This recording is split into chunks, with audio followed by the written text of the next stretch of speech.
He is gone. 3 years. That is how long she gave him. 3 years of good mornings and good nights. 3 years of phone calls that stretched past midnight. 3 years of believing that somewhere across the ocean, a man loved her the way she had always deserved to be loved. And then one Tuesday afternoon, sitting in her kitchen in her bathrobe with a cup of coffee going cold beside her, she dialed the number he had given her. The one he said would always reach him. And a woman answered. She did not know who Carol Ann was. But Carol Ann knew exactly what that woman was. She was the wife he never mentioned. And the $200,000 Carol Ann had wired him over 3 years was gone. Every single dollar. Her retirement. Her dignity. Her future. All of it gone. But that was not the worst part. The worst part came 6 months later, when 2 FBI agents knocked on her front door and told her the truth about who he really was and what had been happening behind her back from the very first message he ever sent her. Stay with me, because this story is not just about one woman. This is happening right now, today, in living rooms and bedrooms and kitchens across America, to women who are smart and accomplished and careful. Women who read the fine print. Women who raised families on their own and built careers from nothing and never once made a careless decision in their lives. And by the time this story is over, you will never look at an online relationship the same way again. What happened to Carol and Mitchell was not an accident. It was a system, and the people running that system knew exactly who they were looking for before she ever knew they existed. Before we go any deeper into Carol Ann's story, let us know in the comments where you are watching from. We have viewers joining us from all across the country, and we would love to hear from you. And if you are not subscribed yet, please hit that subscribe button right now. We post new stories every week, and you do not want to miss what is coming next. Now let us get into it. Her name was Carol Ann Mitchell. She was 58 years old, a retired school principal from Columbus, Ohio, with a warm laugh, a tidy brick house, and a retirement account she had spent 34 years building dollar by dollar. She had raised 2 children largely on her own after her husband passed from a heart attack in 2011. She was not a woman who made careless decisions. She was not a woman who chased fantasies. She had spent her entire adult life being the responsible one, the steady one, the one everyone else called when things fell apart. She paid her bills early. She read the fine print. She did not trust easily. And yet she lost everything. Not because she was foolish, but because the man who targeted her had spent years studying exactly how to break through the defenses of a woman like Carol Ann Mitchell. He knew her vulnerabilities before she ever knew his name. And that is the part of this story that should make every single one of us stop and pay very close attention. It started on a Friday evening in late September 2021. Carol Ann's daughter had convinced her to create a Facebook profile, mostly to see photos of the grandchildren her son posted from Arizona. Carol Ann was not looking for romance. She had not been on a date in 4 years. The thought honestly exhausted her. But within 3 days of creating her profile, a connection request arrived from a man named Richard Caldwell. His profile photo showed a tall silver-haired man in a tailored suit standing in front of what appeared to be an oil rig somewhere in the North Sea. His biography said he was a structural engineer, originally from Atlanta, currently on a work contract in Aberdeen, Scotland. He had 47 mutual friends with Carol Ann, which later turned out to be one of the most sophisticated elements of the entire operation against her. Every single one of those mutual friends was a fake account, created by the same criminal network, designed specifically to make Richard Caldwell look like a real person with real connections in her world. Carol Ann did not accept the request immediately. She looked at his profile for 2 days before deciding it seemed harmless enough. When she accepted, Richard messaged her within 4 minutes. He said he had noticed they had so many friends in common and that her profile photo showed a kindness in her face he was drawn to immediately. It was a careful, quiet compliment. Not aggressive, not desperate, just warm. Carol Ann thanked him politely and expected the conversation to end there. It did not. Richard asked about her day. He asked what she had been reading lately. He asked whether she preferred coffee or tea in the mornings. He was patient and curious and completely unhurried. and Carol, and who had spent decades pouring her energy into her children and her students and her community, suddenly found herself talking to someone who seemed genuinely interested in her. Not what she could do for anyone, just who she was as a person. And after years of grief and loneliness, that feeling was more powerful than she ever could have anticipated. Within 2 weeks, they were talking every single day. Within a month, the conversations had moved from Facebook Messenger to WhatsApp, where Richard explained the connection was more stable for international calls. He sent her voice notes. He sent her photos of sunrises over the water and said he had taken them thinking of her. He remembered the names of her children. He asked about her late husband with a gentleness that never felt intrusive. He told her about his own loss, a wife who had died of cancer 7 years earlier, a daughter estranged after a painful divorce. He painted himself as a man who had survived real grief and come out the other side still capable of love. And Carol believed every word of it because every single word had been designed with surgical precision to be believed by a woman exactly like her. These people do not guess. They study. They research. They build a profile of their target, and they tailor every single message to land exactly where it will do the most damage. By December of 2021, Richard told Carol, and he was falling in love with her. She told him she was not ready to say it back. He said he understood completely. He said he would wait. He said some things in life were worth waiting for. Carol told her best friend about him over Christmas dinner. Her friend was cautious and asked whether Carol had ever video called with him. Carol said yes twice. She had seen his face, heard his voice, watched him pour a cup of coffee in what appeared to be a small apartment kitchen. He had laughed at something she said, and the laugh had reached his eyes. She was certain of it. What Carol did not know, and what the FBI would explain to her much later, was that both of those video calls had been conducted using deepfake technology. The face she had looked into was not a real man. It was an artificial intelligence-generated composite, controlled in real time by a scammer operating out of a compound overseas. The technology had advanced so far that the face moved naturally, blinked at normal intervals, and appeared to respond emotionally in real time to every word Carol spoke. She had looked into eyes that did not exist and believed with everything she had that she was falling in love. The first request for money came in February 2022, 5 months into their relationship. Richard explained that a piece of critical equipment on the rig had failed and that the contracting company had frozen all employee accounts pending an internal audit.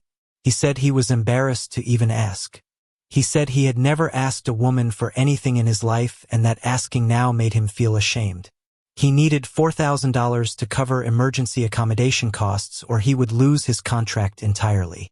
He promised to repay her the moment the audit cleared, which he said would take no more than 2 weeks. Carol wired him the money within the hour.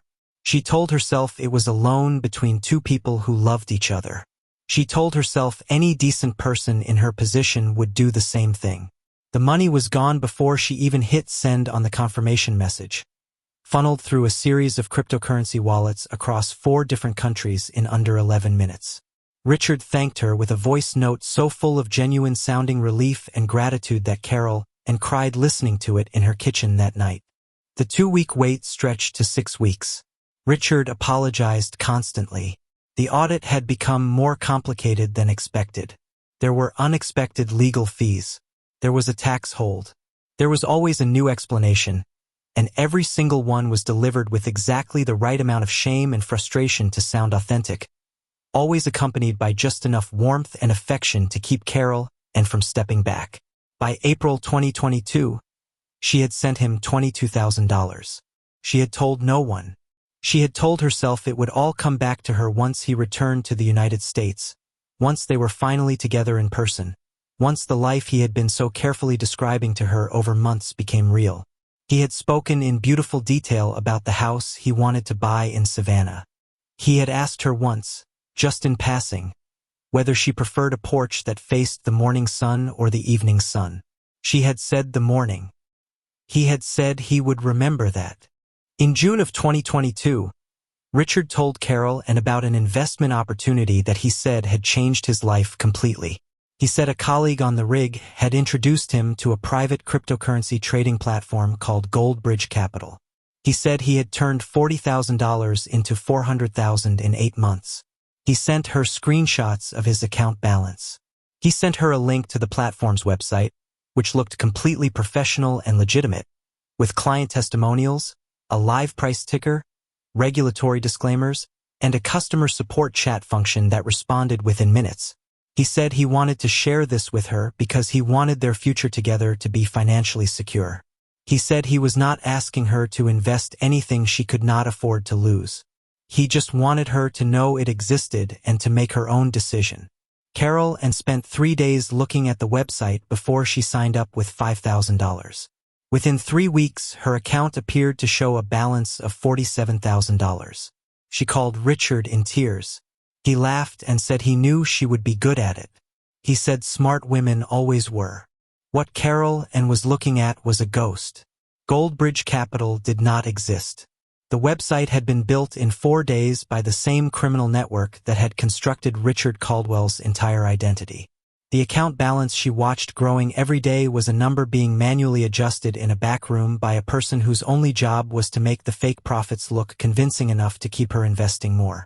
This technique, the FBI would later explain to Carol and in detail, is known as pig butchering. The name is deliberately ugly. It refers to the practice of fattening an animal before slaughter. The victim is kept comfortable and hopeful and emotionally invested, encouraged to put in more and more money over time, until the moment the scammers decide the account has grown large enough to close it and disappear. Carol did not know any of this. She was watching a number increase on a screen and believing it was her future becoming more secure with every week that passed. By the end of 2022, Carol had invested $140,000 into Goldbridge Capital. Her account appeared to show a balance of over $900,000. She had stopped sleeping well, not from worry but from excitement, which is a thing she still finds painful to admit. She had told her daughter a small amount, not the full picture, just that she had been doing some investing and that it was going well. Her daughter had asked a few questions that Carol deflected. She had started quietly imagining what it would feel like to retire without financial anxiety for the first time in her adult life. Richard had started talking about flying to Columbus in the spring. He had a name picked out for their dog. He had asked her once what her favorite flower was, just casually, the way a person asks when they are planning something and want to get the details right. She had said yellow tulips. He had said he would remember that too. This is a good moment to pause and ask yourself something. Because everything Carol experienced up to this point, the patience, the emotional attunement, the shared grief, the gradual financial requests, the investment platform with the rising balance, this is not a random series of events.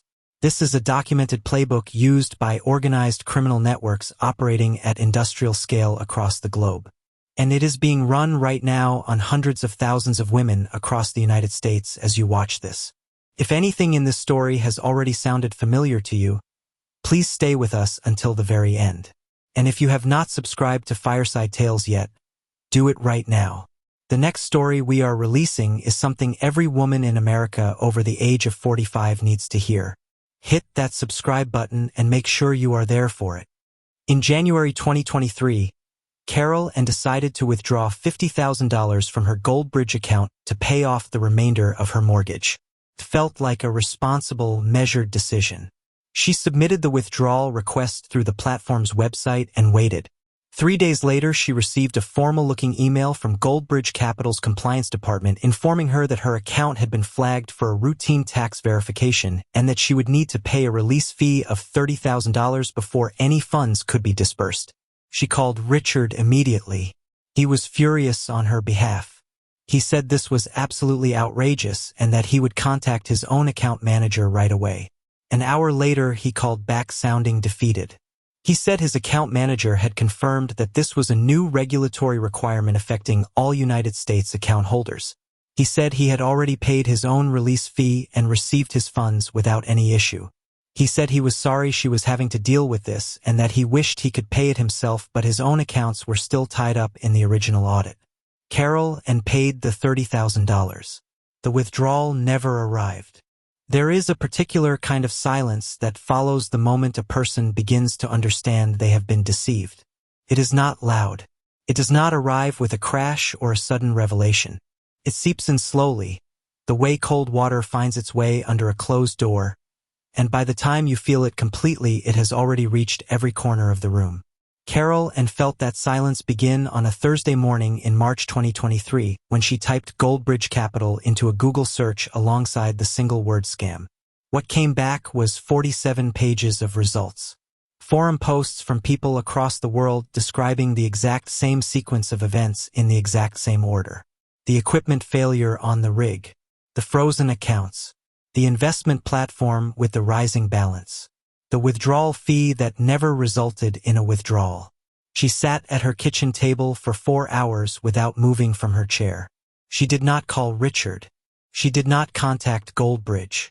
She opened her bank statements and began adding up every single transfer she had made over the previous 17 months. The total was $211,000. The entirety of her retirement savings. Her house was paid off, but everything else was completely and permanently gone. She called the FBI that same afternoon.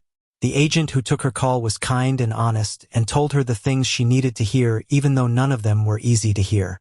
He told her the man she had known as Richard Caldwell did not exist. Not one element of him was real. The name, the face, the engineering career in Scotland, the grief over his wife, the estranged daughter, the house he wanted in Savannah, the yellow tulips, none of it. The criminal network behind the operation was based primarily in Southeast Asia, with money laundering infrastructure spread across multiple countries and continents.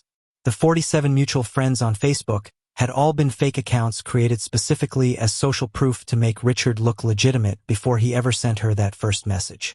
The 2 video calls had used artificial intelligence deepfake software advanced enough to deceive most people, including people significantly more technology savvy than Carol Ann. The agent told her she was not alone. In that single criminal network's operation, investigators had already identified over 300 victims across the United States. Combined financial losses exceeded $40 million. And that investigation was still in its early stages. Carol Ann asked the agent one question before she ended the call. She asked whether any of the money was ever recovered. There was a pause on the line. The agent told her that in cases involving cryptocurrency transfers across multiple international jurisdictions, recovery was rare. He said they would try everything available to them. He said the investigation was ongoing.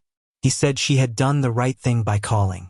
Carol Ann thanked him, put the phone down on the kitchen table, and sat in her quiet house in Columbus, Ohio, listening to the sound of her refrigerator humming, trying to remember who she had been before a man who never existed had spent 17 months carefully teaching her to trust him.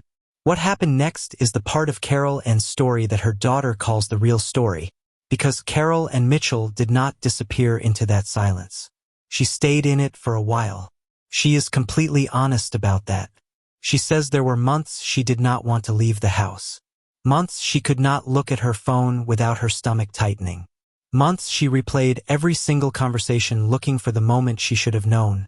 The flag she missed, the question she failed to ask. Her therapist told her to stop doing that. Her therapist told her that guilt was the scammer's last gift to her, and that she did not have to keep accepting it. That one sentence, Carol Ann has said in every interview she has given since, was the sentence that started to set her free. In the fall of 2023, Carol Ann joined an online support group for romance scam survivors run through the AARP Fraud Watch Network. She was one of 14 women in that first group. Every single one of them was educated. Every one of them was financially independent. Every one of them had been targeted using a version of the same playbook.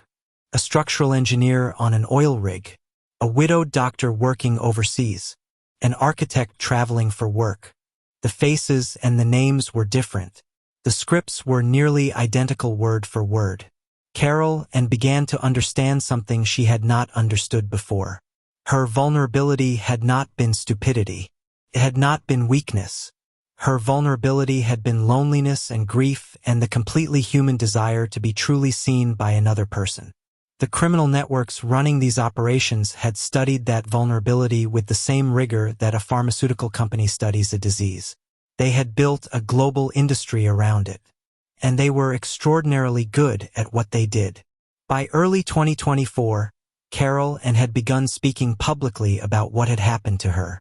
She gave an interview to her local television news station that was picked up by 3 national outlets within 48 hours. She testified before a state consumer protection committee in Ohio. She started a Facebook group she named Gray Matters Fraud Awareness, which within 6 months had grown to over 4,000 members across the United States. She worked with her mortgage broker to access a home equity arrangement that allowed her to stabilize her finances. She was not back to where she had been financially. She was honest about that with everyone who asked. The retirement she had imagined was not the retirement she would have now. But she was standing. She was talking. And every single week, at least one woman in her group would message her privately to say, "I was about to send him money. I found your story first. And I stopped." Carol wrote back the same thing every time. "That is exactly why I am still telling it." According to the FBI's Internet Crime Report, Americans lost nearly $5 billion to fraud in 2024, with adults over the age of 60 among the hardest-hit demographics in the country. Romance scams alone accounted for over $1 billion in reported losses in just the first 9 months of 2025. And those are only the cases that were actually reported to authorities. Experts estimate that for every victim who comes forward, at least 3 more never do, held back by shame, by disbelief, or by the fear of not being believed by the people closest to them. The Federal Trade Commission has documented that older adults were nearly twice as likely as younger adults to report losing 6 figures or more to fraud. These are not abstract statistics. These are retirement accounts. These are decades of work and sacrifice. These are the futures of real women sitting in real homes in real American cities, trusting someone who spent months learning precisely how to deserve that trust. Carol Mitchell still drinks her morning coffee in the tidy brick house in Columbus. She still has a warm laugh that fills a room. She still reads late into the night. She still misses her husband. She still, sometimes, feels the ghost of something she believed was love and has to remind herself clearly what it actually was. But she gets up every morning. She runs her group. She answers every message that comes in. She tells her story to anyone who will listen, because she knows something now that she did not know before. She knows that the most dangerous lies are the ones that feel like kindness. She knows that grief makes a door in a person, and that there are people in this world who have made it their full-time profession to find that door and walk through it before you even realize it is open. And she knows that the best protection against those people is not suspicion, and it is not isolation, and it is not giving up on human connection altogether. The best protection is knowing their methods so completely that the moment they make contact, you already know every move they are about to make.